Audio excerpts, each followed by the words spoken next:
আজকে যে ম্যাচ হয়েছে বিপিএল এর প্রথম ম্যাচ, আজকে যে খেলা হয়েছে বিপিএল এর দ্বিতীয় ম্যাচ, এই দুই ম্যাচে দুই ধরনের ঘটনা ঘটেছে।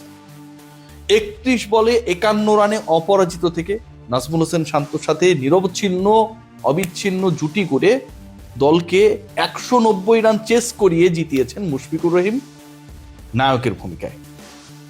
মুশফিক যদি হন নায়ক, তাহলে মহানায়কের ভূমিকায় তার পার্টনার নাজমুল হোসেন শান্ত 58 বলে শতক হাঁকিয়েছেন, অপরাজিত থেকেছেন, মুশফিকের সাথে পার্টনারশিপ করেছেন, দলকে জিতিয়ে তিনিও মাঠ ছেড়েছেন।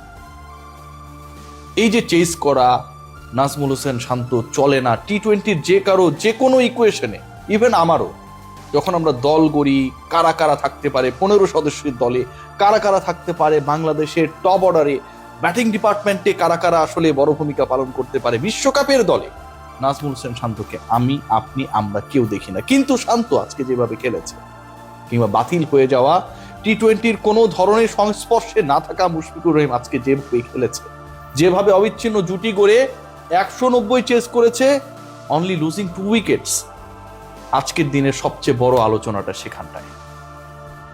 এই পারফরমেন্স যদি নাজমুল হোসেন শান্ত ধরে রাখেন, এই পারফরমেন্সের অনুবাদ যদি মুশফিকুর রহিম করেন, বিশ্বাস করুন আর নাই করুন, আজকে আমি যখন এই আলোচনাটা করছি 26শে ডিসেম্বর, আগামী 1 মাসের মধ্যে এই আলোচনা হতে বাধ্য যে এই দুজনকে, মিডল অর্ডারের জন্য মুশফিককে, টপ অর্ডারের জন্য শান্তকে যদি তারা ধরে রাখেন, বিশ্বকাপের দলে দরকার।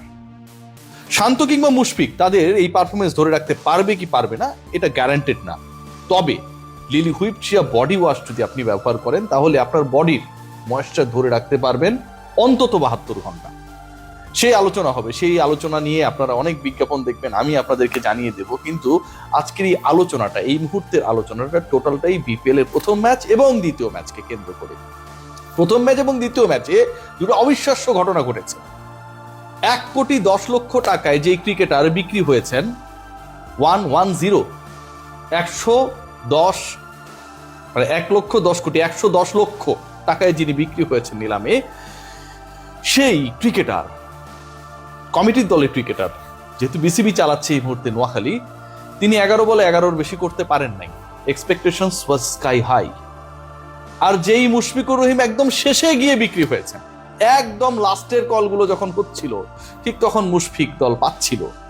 মুশফিককে কেউ নেবে কি নেবে না এ নিয়ে যখন অনিশ্চয়তা, প্রথম পর্যায়ের অবিকৃত মুশফিক যখন বেস প্রাইজে বিক্রি হয়ে গেলেন রাজশাহীর কাছে, আমার অতি প্রিয় হান্নান সরকার যখন বললেন যে আমরা যেভাবে হোক 1 কোটি টাকা হলেও মুশফিকের জন্য রান করতাম, হয়তো তার মনে সেটা ছিল, কিন্তু আমার কিছু সন্দেহ ছিল যে শুরু থেকে তাহলে করলেন না কেন। সেটা ঘটনা যাই হোক না কেন, 72 ঘন্টা ময়েশ্চার লক সমৃদ্ধ লিলি বডি ওয়াশ শিয়া বাটারের গুডনেস স্কিন রিপেয়ার করে রাখে সফট ও glowing. Mushfiqur Rahim end of the day ওই হান্নান সরকারদের কলে যখন রাজশাহীকে দল হিসেবে পেলেন, আজকে যেন প্রথম ম্যাচে সেটার একটা সুপার প্রতিদান দিলেন। 190 পেরুতে হবে জিততে হলে, ডেফিনেটলি এটা একটা চ্যালেঞ্জিং টার্গেট বাংলাদেশের ক্রিকেটারদের জন্য। বাংলাদেশের বাস্তবতায় 190 প্লাস মানে হচ্ছে আপনি যখন পরে ব্যাটিং করবেন, ওই ডিউ থাক আর না থাক আপনি ভরগায় যাবেন। 2 উইকেট যখন দ্রুত চলে যায়, আস্কিং রান রেট যখন বৃদ্ধি পায়, শেষ দিকে যখন 9 ওভারে 90-এর বেশি রানের দরকার হয়, ঠিক সেই সময়টায় আমরা দেখলাম দুজনের অসাধারণ ব্যাটিং। নাজমুল হোসেন শান্ত 50 করেছেন 36 বল খেলে, স্লো ছিলেন। 190 চেস করতে নেমে নাজমুল হোসেন শান্ত নাম্বার 3 ব্যাটার, তিনি যখন এরকম একটা ইনিংস খেলছেন যে 50 করতে 36 বল লাগিয়ে দিলেন, ঠিক তখন যারা বিরক্ত হয়েছিলেন সেই তারাই বিমোহিত হয়েছেন। পরের 50 মানে পরের 50 রান তিনি করেছেন মাত্র 22 বল খেলে। 58 বলের সেঞ্চুরিটাকে যদি আপনি দুইটা 50-তে ভাগ করেন, 50 + 50 100, তাহলে আপনাকে একইভাবে তার 2 50-র খেলা বলগুলোকে ভাগ করতে হবে 36 + 22 58। 58 balls, 100 runs, strike rate 168+। What about Mushfiqur Rahim?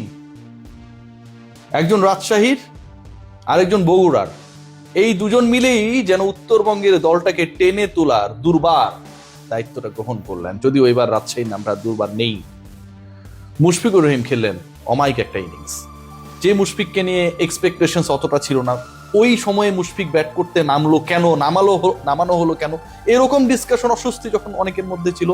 Even Mushfiqur রহিমকে বাদ দিয়ে অন্য কাউকে 11-এ রাখা যেত কিনা, নামের কারণেই কি মুশফিককে খেলানো হচ্ছে কিনা, ওই দলে তো আরো অনেক ক্রিকেটার রয়েছে, এরকম আলোচনা ফিসফাস যখন, ঠিক তখন নট আউট মুশফিকুর রহিম 31 বলে 51, স্ট্রাইক রেট 164, 168 আর 164, দুজন মিলে খেললেন 71 বল, রান করলেন দুজন মিলে, জুটি গড়লেন দুজন মিলে, অপরাজিত অবিচ্ছিন্ন জুটি গড়লেন 130 রানের, এবং তাতেই 2 বলার 8 উইকেট হাতে রেখে সিলেটের বিপক্ষে ম্যাচটা জিতে নিল তাদের দল রাজশাহী।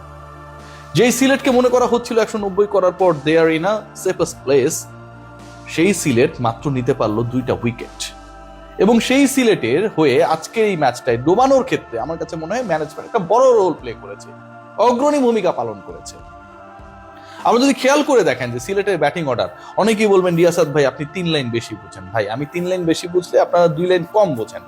খেয়াল করে দেখবেন পারভেজ হোসেন ইমন অপরাজিত থাকলেন, 65 রান করলেন, 33 বল খেললেন, অনবদ্য একটা ইনিংস, তাই না? নট আউট থাকা সেই পারভেজ হোসেন ইমনকে আরো কিছু বল বেশি পেতে পারতো কি পারতো না? যদি আরো 10টা বল বেশি পেত, 15টা বল বেশি পেত, তাহলে আজকের স্কোরটা 190ও যে শেষ পর্যন্ত তাদের জন্য সেফেস্ট হয় নাই, সেটাকে আরেকটু সেফ জোনে নিয়ে যাওয়ার সুযোগ থাকতো কি থাকতো না? ডেফিনেটলি সেটা থাকতো। ইমনকে আপনার 4 নম্বরে নামালেন, যেন সিলেট দলটা বাংলাদেশ জাতীয় দলে পরিণত হয়েছে। ন্যাশনাল টিমে সাইফ হাসান কোথায় খেলবে, তানজিদ হাসান তামিম কোথায় করবে, নাম্বার 3-তে লিটন কুমার দাস, ইমনের জায়গাটা কোথায় হবে, সেই প্রশ্নের উত্তর মিলাতে গিয়ে নাম্বার 4-এ মিডল অর্ডারে তাকে খেলানো হয়েছে, পারফর্মও করেছেন। সিলেট যেন সেটার অনুবাদ করতে চাইলেন।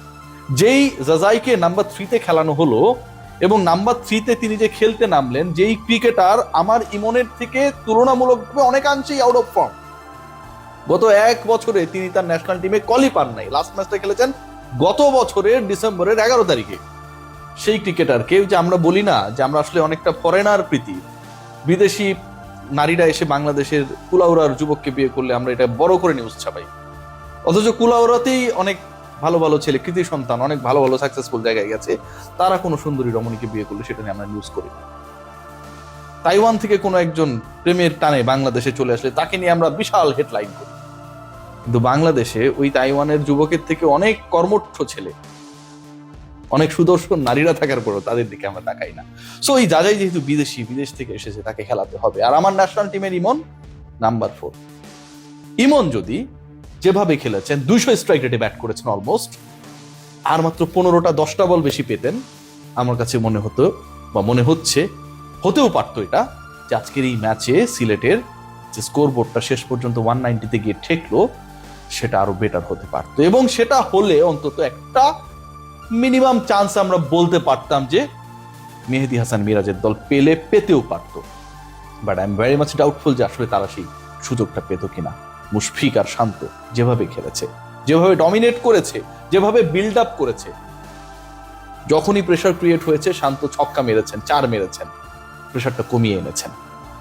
যখনই প্রেসার ক্রিয়েট হয়েছে, তাদের দুজনের ছক্কা 4-এর হিসাব কম্বিনেশনটা কতটা দারুণ ছিল যে 14টা 4, 7টা ছক্কা প্রুফ করে দেয় যে এই দুজন ক্রিকেটার জাস্ট মোমেন্টাম ক্রিয়েট করেছেন, শিফট হতে দেন নাই, প্রতিপক্ষের উপর প্রেসার ক্রিয়েট করেছেন। আজকের এই ম্যাচটায় আমার কাছে মনে হয় ম্যান অফ দ্য ম্যাচ হয়েছে টি-20 ক্রিকেট। বাংলাদেশ ক্রিকেট বোর্ডের বিপিএল নিয়ে আমার বলার কিছু নাই, অনেক আলোচনা করব সামনে, আপনারা সেগুলোর জন্য রেডি থাকেন। কিন্তু এন্ড অফ দ্য ডে যেই দুজন টি-20-তে সত্যিকার অর্থে আমরা বাতিল মনে করি, তারা দুজন পারফরমেন্স করেছে, এবং যাকে আমরা সত্যিকার অর্থেই টি-20-র গুরুত্বপূর্ণ সেটআপের অংশ মনে করি, পারভেজ হোসেন ইমন, তাকে নাম্বার 4-এ নামায় দেওয়া হয়েছে। সিলেটের এই ডিসিশন কোনোভাবেই সমর্থনযোগ্য না। আর একই সাথে মুশফিক আর শান্তকে নিয়ে যদি এই মাসের শেষে বা আগামী মাসের শেষে আলোচনা নতুন করে শুরু হয় তাদের পারফরমেন্সের কারণে, এই মাস তো শেষ হয়ে গেল, যেদেরকে আসলে দলে ফেরানো দরকার, তাহলে সেটাও খুব বেশি অমূলক হবে না। নাইম শেখ, বি কেয়ারফুল, 1 কোটি দোষ বিসিবি আপনাদের দেবে, কিন্তু ফ্র্যাঞ্চাইজি এখন আর দেবে না, এবং এটা কনফার্ম। সো নামের প্রতি এবং পারিশ্রমিকের প্রতি সুবিচার করুন। 11 বলে 11 run, too bad, take care.